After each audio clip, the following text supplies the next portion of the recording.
Nashuti. Serious. Action.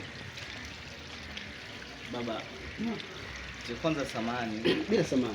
Endapo kama nitazungumza nitakukwaza, samani. Yes.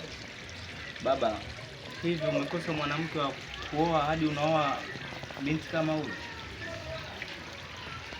Ni kweli, lakini kipenda choroho hula nyama mbichi.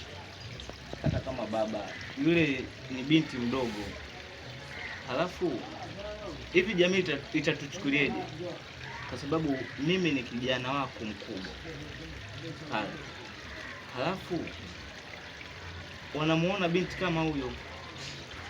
Unajua, katika maisha usiangalie mtu anakuangaliaje, mtu anasema nini. Angalia wewe nafsi yako inataka nini. Ndio maana nakwambiaje, kipenda choroho hula nyama mbichi. Hili ni chaguo langu, ndio chaguo. Na uendelee kumheshimu, wewe ni mama yako.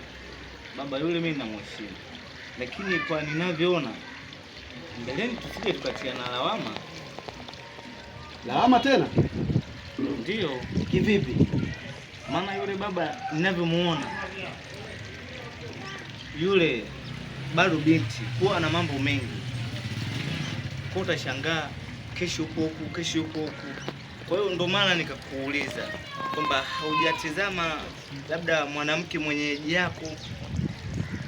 Nasema hivi, katika maisha umri ni namba. Umri ni namba. Nafsi yako inapotaka hapo hapo. Usichague eti yeye huyu kwa sababu umri wake mtu mzima na huyu mdogo kwa tofauti. Hapana. Umri ni namba.